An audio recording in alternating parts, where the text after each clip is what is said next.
오늘 말씀 우리 함께 봉독하도록 하겠습니다. 오늘 말씀 베드로전서 1장 23절 말씀입니다. 네, 우리 다 같이 한 절 말씀 합독하도록 하겠습니다. 시작. 너희가 거듭난 것은 썩어질 씨로 된 것이 아니요 썩지 아니할 씨로 된 것이니 살아있고 항상 있는 하나님의 말씀으로 되었느니라. 아멘. 네, 오늘도 이렇게 주님과 동행하기 위해 새벽교대 자리 나온 우리 모든 성도 여러분 진심으로 환영하고 또 축복합니다.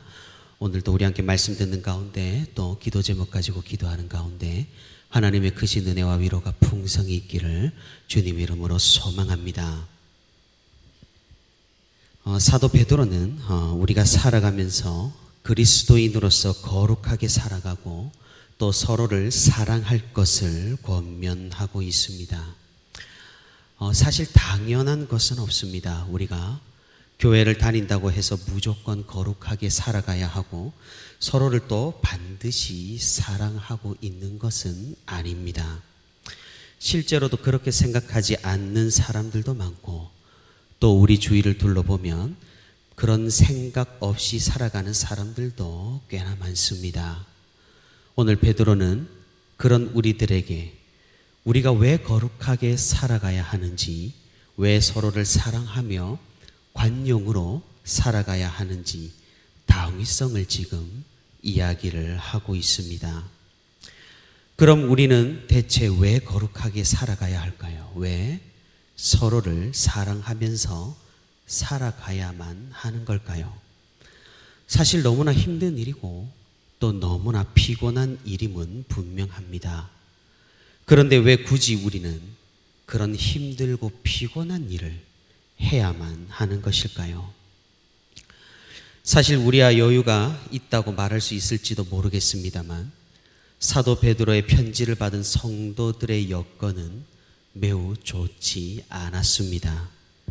실제적으로 교회에 대한 탄압이 존재했던 시대고 또 그 시대에 교회를 다니며 신자가 된다라고 하면은 사회 공동체에서 소외되는 그런 어려움을 겪어야만 했었습니다.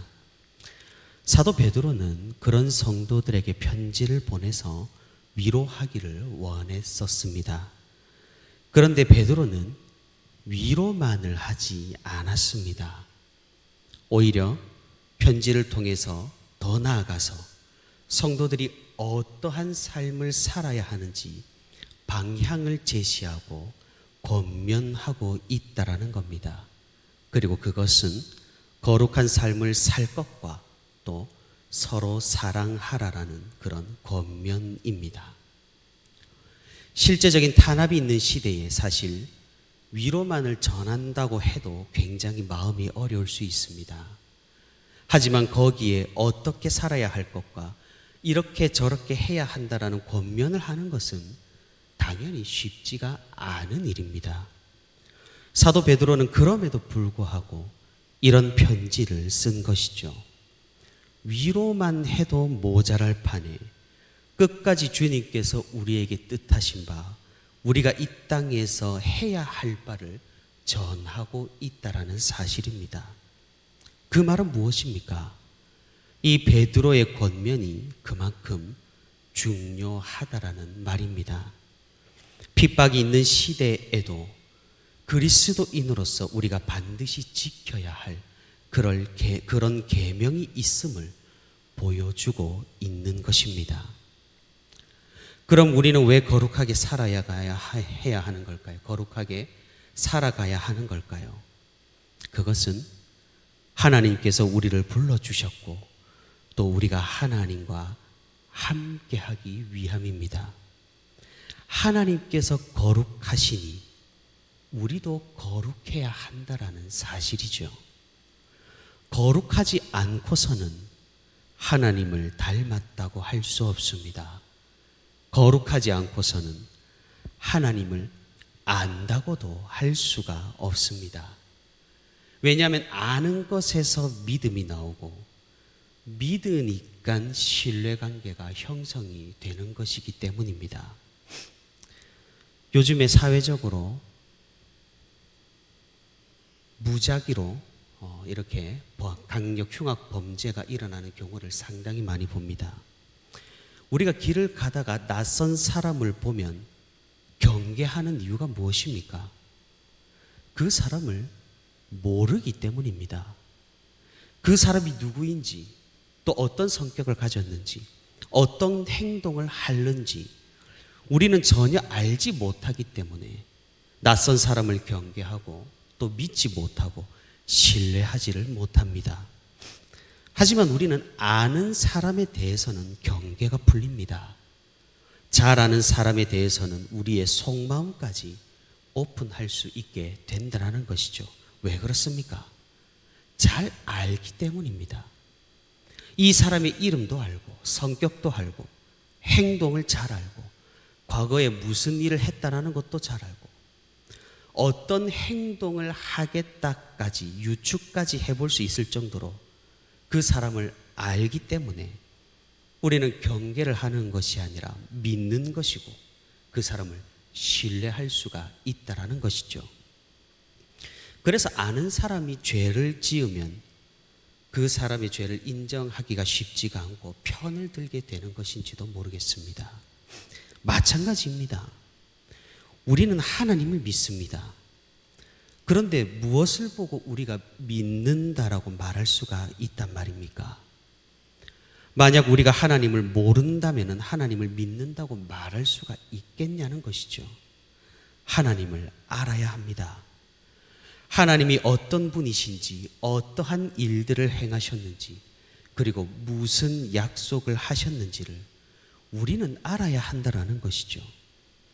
하나님께서 어떠한 분이심을 우리가 알게 되니, 그분께서 우리를 위해 하신 역사를 알게 되니, 약속을 지키시는 신실한 분이시라는 사실을 우리가 알게 되니까 우리는 하나님을 믿을 수가 있는 겁니다. 그래서 그 약속을 믿고 하나님과 신뢰관계를 형성하게 되는 것이죠. 그래서 하나님께서 거룩하시다라는 사실을 알게 되면 우리도 거룩해야 한다라는 사실을 깨닫게 된다라는 겁니다. 그러니 우리는 고난 가운데에서도 결코 거룩함을 포기하지 않고 하나님처럼 거룩하게 살아야 한다라는 것을 알게 된다라는 겁니다. 이것이 바로 우리가 거룩하게 살아가야 하는 이유입니다. 그럼 두 번째로 우리는 왜 서로 사랑해야 하는 것일까요? 아니 그냥 개인적으로 구원만 바라고 나와 맞지 않는 사람과는 적당히 거리를 두면서 뜨겁게 사랑하기보다는 적당히 우호적인 관계를 유지하다가 우리 그냥 천국에 가면 되는 거 아닐까요? 우리가 왜 서로를 사랑해야 하는지 오늘 본문에서 베드로는 분명하게 알려줍니다. 제가 다시 한번 오늘 본문 읽어보겠습니다. 23절입니다. 너희가 거듭난 것은 썩어질 씨로 된 것이 아니요 썩지 아니할 씨로 된 것이니 살아있고 항상 있는 하나님의 말씀으로 되었느니라. 죄악은 우리를 흩어놓았습니다. 에덴 동산에서 쫓겨남이 그러했고 바벨 도시가 그러했습니다. 우리는 죄악으로 인해 뿔뿔이 흩어졌고 각자의 문명에서 각자의 인종대로 각자의 양식과 문화와 사회를 이루며 살아왔습니다. 이렇게 역사가 흘러간 이상 인류가 하나가 된다는 것은 정말 불가능해 보입니다. 한때는 세계화의 바람이 불어서 무언가 통일정부가 들어서고 미래 인류가 새로이 탄생할 것을 사람들은 예측하고 기대하기도 했습니다. 하지만 지금은 어떻습니까? 그런 세계화라는 어젠다는 완전히 쑥 들어가 버리고 이제는 나라들이 쇄국 정책을 펴는 듯한 자국민 중심주의의 그런 정책을 펴는 것을 살펴볼 수가 있죠. 하지만 우리 하나님께서는 인류를 하나로 다시금 통일하셨습니다. 바벨이 흩어놓았던 언어를 성령 하나님께서 강림하시는 그 역사적인 사건으로 통합을 하셨고 모두가 제각각의 선과 악의 기준을 살아가는 그 기준을 예수 그리스도의 이름으로 하나가 되게 하셨던 것이죠. 그 기준은 온전히 하나님의 말씀인 것입니다. 그 하나님께서 우리에게 계시하신 말씀이 바로 기준인 겁니다. 그러니 우리가 서로 사랑해야 하는 이유가 바로 여기에 있습니다. 우리는 본래 하나였기 때문입니다. 한 인류였고 한 족속이었고 하나님의 말씀으로 하나였기 때문입니다. 복음 아래에서 거듭난 사람은 이를 분명히 깨달은 사람인 것이죠. 그렇기에 사도 바울도 거듭난 사람은 당을 짓지 않고 그리스도께서는 우리 가운데 막힌 담을 허무신다고 이야기를 하는 겁니다. 당을 짓고 서로를 구분하고 차별하고 사랑하지 않고 시기하고 질투하는 이런 죄악의 기원은 썩어질 씨에서 나온 것입니다. 하지만 서로를 뜨겁게 사랑하고 서로를 관용하고 서로를 이해하며 서로 권면하여 선에 이르는 이런 선의 기원은 썩지 아니할 씨에서 나온 것입니다. 그리고 이 썩지 아니하는 씨는 바로 하나님의 말씀인 셈입니다. 다시 말해 거듭난다라는 것은 썩어질 씨에서 난 사람에서 썩지 아니할 씨에서 난 사람으로 완전히 바뀐다라는 그런 의미입니다. 우리가 조금 생물학적으로 말해보자면 이 거듭난다라는 것은 유전과 환경을 극복하여서 새로운 사람으로 다시 태어난다라는 그런 의미라고 생각해 볼 수가 있겠습니다. 사랑하는 성도 여러분, 우리가 과연 유전자를 극복할 수가 있을까요? 정말로 쉽지 않은 문제입니다. 이 유전이라는 것은 거의 극복하기가 불가능한 것이 현실입니다. 살아온 환경 또한 어떻습니까? 사람이 환경과 상황을 극복하는 것이 어디 쉬운 일이겠습니까? 만약 그랬다면 누구나 다 자서전을 쓸 정도의 자수성가를 이룰 수가 있을 겁니다. 하지만 역시 이 환경이라는 것도 결코 극복하기가 쉽지 않다라는 겁니다. 우리가 서로 사랑하는 것도 마찬가지입니다. 사람의 인성과 됨됨이도 유전에 의해 이미 어느 정도 정해져 있다라는 결과도 있고 여기에 환경적인 요소가 더해진다면 거의 대부분의 사람의 인성과 됨됨이도 자신의 의지와는 상관없이 결정되어 버린다라는 것이죠. 그래서 날 때부터 도덕적인 사람이 있고 날 때부터 사이코패스가 있는 법입니다. 처음부터 이타적인 사람이 있고 또 조금은 더 이기적인 사람이 있다라는 것이죠. 단지 정도의 차이만 있을 뿐입니다. 그래서 이 세상의 교육은 최소한의 도덕을 가진 인간으로 변화시키는 것이 주된 목적입니다. 하지만 이것이 제대로 될 리가 만무합니다. 왜 그렇습니까? 그 죄악된 근본이 변하지 않기 때문입니다. 그래서 사람들은 강력범죄나 혐오범죄에 대해서 갱생 가능성이 없으니 사형을 시키라고 최근 들어서 더욱 우리나라 가운데서는 강하게 주장이 나오고 있는 것입니다. 그러니 우리가 사실 서로 사랑하는 것이 불가능하다라는 것이죠. 생각도 다르고 유전자도 다르고 환경도 다릅니다. 생긴 것도 다르고 우리는 구별하여 차별하고 당을 짓고 서로를 비난해야 속이 시원한 그런 존재입니다. 이런 우리를 무엇만이 바꿀 수가 있습니까?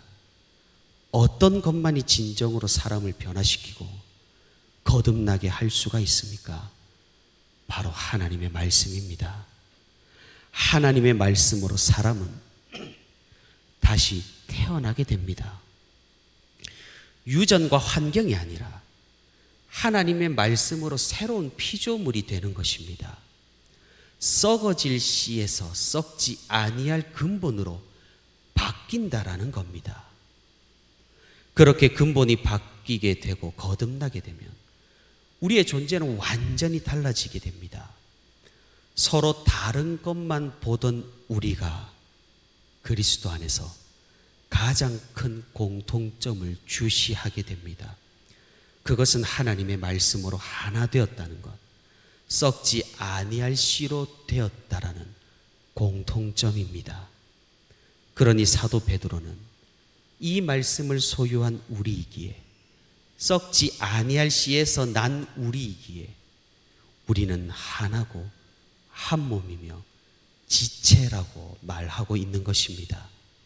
그렇기에 우리는 당연히 서로를 뜨겁게 사랑해야 한다는 그런 오늘 베드로의 권면입니다. 사랑하는 성도 여러분, 우리는 근본이 바뀐 사람들입니다. 우리는 그 기원이 완전히 바뀐 사람들입니다. 그래서 우리는 거듭났다, 다시 태어났다, 새로운 피조물이라는 표현을 사용합니다.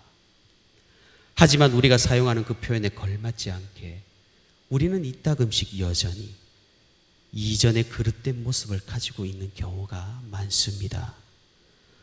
우리가 오늘 본문 베드로의 권면을 잘 기억할 수 있기를 바랍니다. 위로만 해도 모자랄 그런 시대에 베드로는 성도들에게 요구했습니다. 그만큼 이것이 그리스도인의 핵심이기 때문입니다. 지금 어려운 시대를 살아가는 우리도 단순히 위로만을 바라는 것이 아니라 우리가 나아가야 할 곳으로 나아가고 우리가 살아가야 할 방향으로 살아가는 우리 모두가 될 수 있기를 바랍니다. 우리가 하나님의 자녀됨을 잊지 말고 삶에서 거룩함으로 영광을 돌리며 오늘도 우리가 서로를 걱정하며 사랑하며 위로하며 하나 되는 공동체를 경험하는 저와 우리 부천시민교회 모든 성도가 되기를 주님의 이름으로 소망합니다.